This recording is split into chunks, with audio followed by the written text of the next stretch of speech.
Just recently, I received an email from one of our clients asking me some interesting questions that do warrant addressing in a video. The questions: can a title company provide the title commitment to an executed backup buyer before the backup moves into first position? If so, when do the objections to the title commitment actually begin?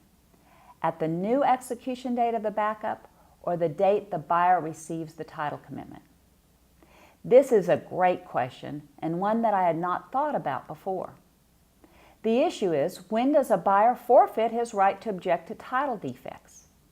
Paragraph 6D of the contract states, buyer must object earlier of the closing date or X days after buyer receives the commitment, exception documents, and the survey. Buyer's failure to object within the time allowed will constitute a waiver of buyer's right to object.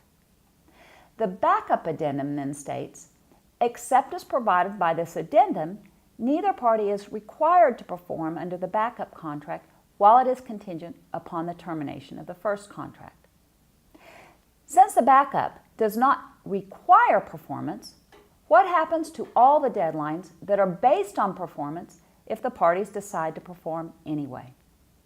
In other words, if the seller provides the title commitment anyway, although not required yet per the backup addendum, does the objection period begin running upon delivery, or can the backup buyer wait to object to the commitment until after the backup moves into first position?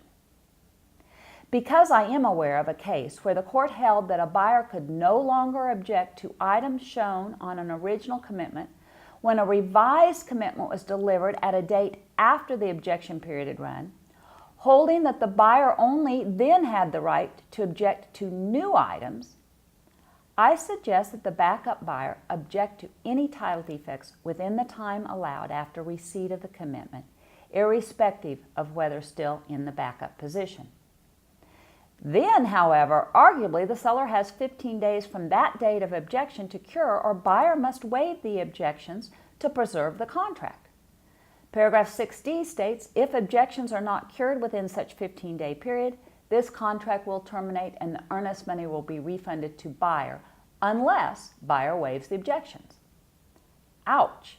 See what I mean by this is a good question? And it presents what I believe is an unintended consequences of sellers and buyers overperforming and or agents who think they are servicing their clients by requiring early performance. Clearly, the answer to this question is a matter of interpretation, and until it gets decided by a court, we really don't know the outcome.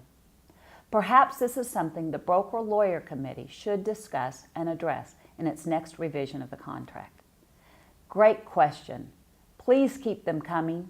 You can email your questions to me at tipoftheweek@allegiancetitle.com. Thank you.